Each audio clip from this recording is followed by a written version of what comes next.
ইফতারে বেঁচে যাওয়া 2 টুকরো কমলা খেয়েছিল কিশোর সাগর, আর তাতেই ভীষণ রাগ হয় শিক্ষকের। হাত পা বেঁধে বেধড়ক পিটান তাকে। ঝিনাইদহ সদর উপজেলার মথুরাপুর আদর্শ এতিমখানায় ঘটেছে এমন নির্যাতনের ঘটনা। সাগর বর্তমানে হাসপাতালে, আর অভিযুক্ত শিক্ষক ইমরান হাওলাদার পলাতক। ঝিনাইদহ প্রতিনিধি এম রায়হানের তথ্যচিত্রে ডেস্ক রিপোর্ট। দগদগে ক্ষতচিহ্ন নিয়ে হাসপাতালে যন্ত্রণায় কাতরাচ্ছেন কিশোর সাগর হোসেন। স্বজনরা জানায়, সোমবার মথুরাপুর আদর্শ এতিমখানায় ইফতারের পর 2 টুকরা কমলা লেবু বেঁচে যায়।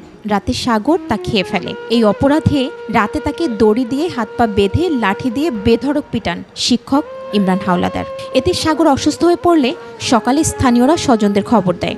স্বজনরা তাকে উদ্ধার করে হাসপাতালে ভর্তি করে। ছেলের এমন অবস্থা দেখে শোকে স্তব্ধ মা। আমার ছেলের মেরেছে, এর বিশ্বাস চাই আমি।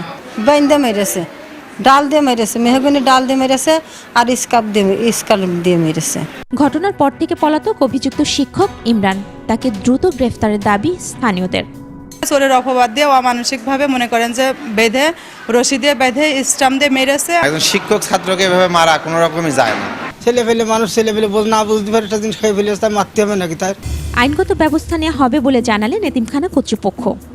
ইতিপূর্বে এমন কোনো ঘটনা এই মাদ্রাসায় ঘটেনি, এটাই প্রথম, এবং এর বিরুদ্ধে আমরা তাৎক্ষণিক ডিসিশন নিয়েছি যে তাকে বরখাস্ত করা হয়েছে সঙ্গে সঙ্গেই। কালার এক্সপার্ট, জর্জ স্যাপ এবং মাইল্ড অন হ্যান্ডস টেকনোলজি সমৃদ্ধ অরিক্স ক্রিস্টাল ওয়াশ আপনার লন্ড্রি এক্সপার্ট। অভিযোগ পেলে দ্রুতই ব্যবস্থা নেওয়ার আশ্বাস পুলিশেরও। এখন পর্যন্ত আমার কাছে এই কোনো অভিযোগ আসে নাই। যদি ভুক্তভোগী আমাদের কাছে অভিযোগ করে তা আমরা আইনগত ব্যবস্থা নেব। নির্যাতিত সাগর হোসেন গত 5 বছর ধরে এতিমখানায় আছেন, পড়ছেন 10ম শ্রেণীতে। এর আগেও একাধিক শিক্ষার্থীকে নির্যাতন করার অভিযোগ রয়েছে শিক্ষক ইমরানের বিরুদ্ধে।